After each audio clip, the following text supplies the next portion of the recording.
দীর্ঘ ৮ মাস থেকে বেতন বন্ধ প্রায় ১.৫ শতাধিক শিক্ষকের। তো এনটিআরসি এর সুপারিশে ডাবল শিফট স্কুলে নতুন নিয়োগ পাওয়া প্রায় ১৫০ শিক্ষকের বেতন বন্ধ রয়েছে ৭ থেকে ৮ মাস যাবত। সম্প্রতি মাউসী অধিদপ্তরের এক সিদ্ধান্তের জেরে এই সমস্যায় পড়েছেন শিক্ষকরা। ২০২১ সালের জনবল কাঠামো ও এমপিও নীতিমালা অনুযায়ী ডাবল শিফট এমপিও স্কুলে দ্বিতীয় শিফটের জন্য আলাদা এমপিও কোড চালুর বিধান রয়েছে। বিদ্যমান এমপিও নীতিমালা বাস্তবায়নে ডাবল শিফটের বিদ্যালয়গুলো আলাদা এমপিও কোড নিতে শুরু করেছে। তবে রাজধানীর নামকরা শিক্ষা প্রতিষ্ঠান সহ বিভিন্ন শিক্ষা প্রতিষ্ঠান এখনও আলাদা এমপিও কোড নেয়নি। অন্যদিকে আলাদা এমপিও কোড ছাড়া মাধ্যমিক ও উচ্চশিক্ষা অধিদপ্তরের আঞ্চলিক অফিসগুলো শিক্ষা প্রতিষ্ঠানের নতুন নিয়োগ পাওয়া শিক্ষকদের এমপিও বন্ধ করে দিয়েছে।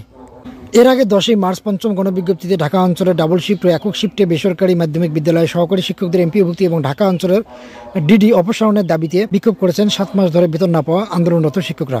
মাধ্যমিক ও উচ্চশিক্ষা অধিদপ্তরের সামনে তারা বিক্ষোভ করেন। ওই দিন দুপুরে আন্দোলনরত শিক্ষকরা একই দাবি লিখিতভাবে জানিয়েছেন শিক্ষা উপদেষ্টার কাছে। ভুক্তভোগী শিক্ষকরা অভিযোগ করেন, ডাবল শিফট এমপিও স্কুলের জন্য সরকারের এমপিও নীতি ২০২১-এর বিধান দেখিয়ে তিনি তাদের এমপিও আদেশ ঝুলিয়ে রেখেছেন। গত ফেব্রুয়ারিতে তাদের আবেদনপত্রে অনুমোদন করা হলেও কোনো কারণ না দেখিয়ে পরে অনুমোদনে বাতিল করা হয়। এই পরিস্থিতিতে ডাবল শিফট স্কুলের এমপিও প্রত্যাশী শিক্ষকরা ঢাকা শহরে পরিবার নিয়ে দুর্বিষহ দিন কাটাচ্ছেন।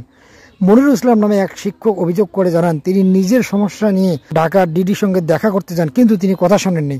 তার সঙ্গে দুর্ব্যবহার করেন এবং অন্য কয়েকজন শিক্ষক সহ তাকে অফিস কক্ষ থেকে বের করে দেন। এক পর্যায়ে তিনি অফিসের কলাপসিবল গেট তালাবদ্ধ করে দেন। বাংলাদেশ শিক্ষক সমিতির সভাপতি কাউসার আহমেদ দ্য ডেইলি ক্যাম্পাসকে বলেন, আমরা জানি বহু শিক্ষক এই ধরনের সমস্যায় ভুগেছেন, তবে কেউ যদি ডিডি কার্যালয়ে গিয়ে হেনস্থার শিকার হন তারা এ বিষয়ে আমাদের কিছু জানায়নি। কারো যদি সেখানে যেতে হয় আগে যেন আমাদের সঙ্গে যোগাযোগ করে।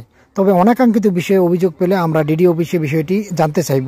এমপিও ভুক্তি নিয়ে বিটিএ সভাপতি বলেন, একটি স্কুলে শূন্যপদের ভিত্তিতে এমপিও দেওয়া হয়। তারপর স্কুলের চাহিদা অনুযায়ী ওই পদে যোগ্যতা সম্পন্ন শিক্ষক নিয়োগ পাওয়ার পর তার আবেদন গ্রহণ করা হয়। কাগজপত্র যাচাইয়ের পরে তাকে এমপিও দেওয়া হয়। এখন যেসব শিক্ষকের এমপিও ঝুলে আছে, এটা কেন করা হলো তা ডিডি অফিসকে বলতে হবে। কারণ একটি আবেদন প্রথমে উপজেলা জেলা হয়ে ডিডি অফিসে যায়। কোনো সমস্যা থাকলে তো আগেই বলা হতো, সেখানে যাওয়ার পর কেন আটকে থাকবে। তিনি আরো বলেন, আমরা চাই দ্রুত এই সমস্যার সমাধান করে শিক্ষকদের স্বাভাবিক জীবনযাপন করতে দেওয়া হোক। জানতে চাইলে ঢাকা আঞ্চলিক উপপরিচালক মোস্তাফিজুর রহমান বুধবার দুপুরে দ্য ডেইলি ক্যাম্পাসকে বলেন, তাদের এসব অভিযোগ সত্য নয়। আমি তাদের বলছি, আমরা আপনাদের বিষয়ে কাজ করছি, আপনারা এখানে ভিড় করবেন না, বাইরে গিয়ে বসেন।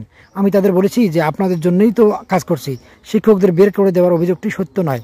তিনি বলেন, সরকারের এমপিও নীতিমালা ২০২১-এর বিধান অনুসারে ডাবল শিফট এমপিও স্কুলগুলিতে প্রতিটি শিফটের জন্য শিক্ষকদের নাম উল্লেখ করে পৃথক এমপিও কোড থাকতে হবে।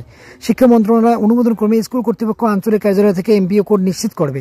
স্কুল কর্তৃপক্ষ এমপিও আবেদনের সময় পদ্ধতি অনুসরণ না করায় কিছু সমস্যা হয়েছে, ফলে সেই আবেদনগুলো মঞ্জুর করা হয়নি। তবে এসব ফাইল উপরে পাঠানো হয়েছে, বেশ কয়েকজনের কাজ শেষ হয়েছে, আর অল্প কিছু বাকি আছে। আশা করি দ্রুত বাকি কাজ শেষ হবে। এ বিষয়ে জানতে চাইলে মাউসী অধিদপ্তরের মহাপরিচালক অধ্যাপক মোহাম্মদ আজাদ খান বলেন, এ বিষয়ে সুনির্দিষ্ট তথ্যের ভিত্তিতে আমি শুনানি নেব। ভুক্তভোগীরা যেন যোগাযোগ করেন। আজ একটি সভা অনুষ্ঠিত হয়েছে, সেখানে বেসরকারি শিক্ষকদের বেতন আটকে থাকার বিষয়টি নিয়ে আলোচনা হয়েছে। আমরা দ্রুত উদ্যোগ নেব। দর্শক, এই ছিল দীর্ঘ 7 মাস যাবৎ বেতন আটকানো শিক্ষকদের জন্য আপডেট নিউজ। ধন্যবাদ সবাইকে, ভালো থাকবেন।